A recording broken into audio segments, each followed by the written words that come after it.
আসসালামু আলাইকুম। আজকে আমি তোমাদের সাথে শেয়ার করতে যাচ্ছি একটা গরুর মাংসের রেসিপি। মাংসটা আমি ছোট ছোট পিস করে কেটে নিয়েছি, হাড় ও চর্বি সহ নিয়েছি। মাংসটা আমি ভালো করে ধুয়ে পরিষ্কার করে নিয়েছি। তারপর নিয়েছি কিছুটা গোটা মশলা, তেজপাতা, লং, এলাচ, কালো এলাচ, দারচিনি আর গোলমরিচ। তারপর নিয়েছি কিছুটা বাটা মশলা, আদা বাটা, রসুন বাটা, ধনিয়া বাটা, জিরা বাটা। এখন আমি মাংসটা দিয়ে দিচ্ছি। তারপর দিয়ে দিচ্ছি পেঁয়াজ কুচি। তারপর এর মধ্যে আমি মশলাটা অ্যাড করে দেব, গোটা মশলাটা। তারপর এখন আমি বাটা মশলাটা দিয়ে দেব। দিয়ে দিলাম রসুন বাটা 1 চামচ, আদা বাটা 2 চামচ, দিয়ে দিচ্ছি ধনিয়া বাটা, জিরা বাটা 1 চামচ করে। এখন দিয়ে দিব লবণ 2 চামচ, দিয়ে দিচ্ছি মরিচ 3 চামচ, তারপর দিচ্ছি হলুদ 2 চামচ পরিমাণের।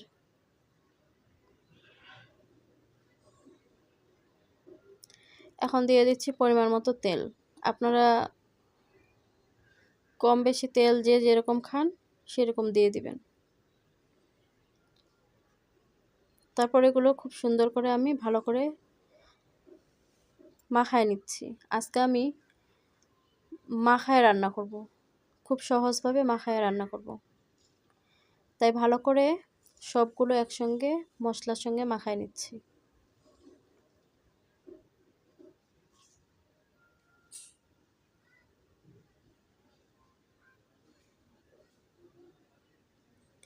আমার মাখানো হয়ে গেছে। এখন আমি একটা ঢাকনা দিয়ে ঢেকে রাখবো 20 মিনিট, যেন মাংসের মধ্যে মশলাটা ঢুকে। ফিরে আসছি 20 মিনিট পর। এখন আমি দিয়ে দেব পানি। সিদ্ধ হওয়ার জন্য দিয়ে দিলাম 6 কাপ পরিমাণের পানি।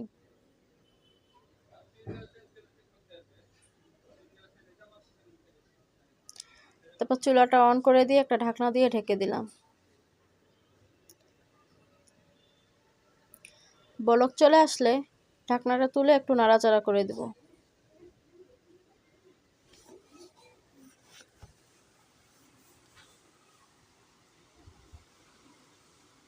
আমি একটু নাড়াচাড়া করে নিলাম। এখন আবার একটা ঢাকনা দিয়ে ঢেকে দেব ঝোলটা শুকানো পর্যন্ত। আমাদের ঝোলটা শুকিয়ে গেছে, পানিটা শুকিয়ে গেছে।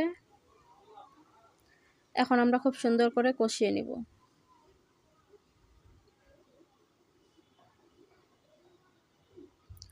অনবরত নাড়তে হবে, না হলে নিচে লেগে যাবে।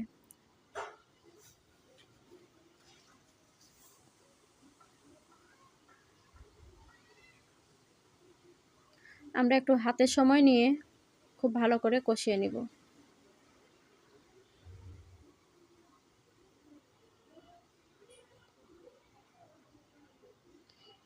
এখন একটু পানি দিয়ে আবার কষাবো।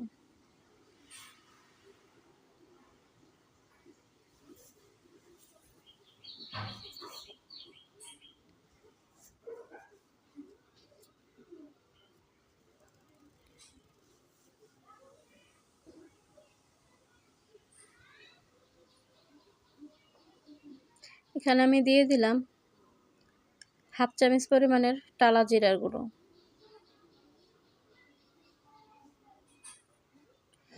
দিয়ে আবার একটু ভালো করে কষিয়ে নিব।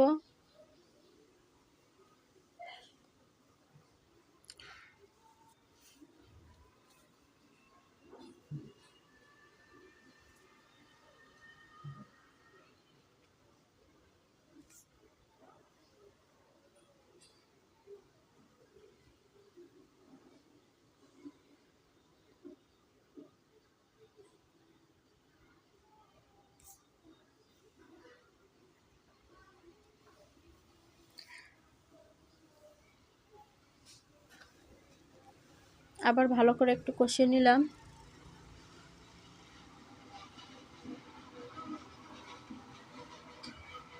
মাংসটা আমার অনেক সুন্দরভাবে সিদ্ধ হয়ে গেছে।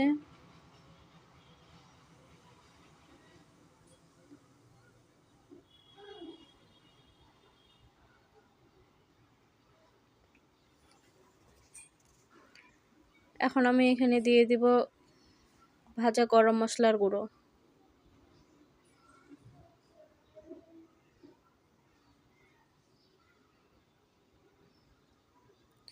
দিয়ে একটু নাড়াচাড়া করে সব কিছুর সঙ্গে মিশিয়ে নিলাম। দেখুন আমার মাংসটার কালারটা কি জল আসছে। আর রান্নাটা আমার শেষ। বাটিতে পরিবেশন করে নিলাম।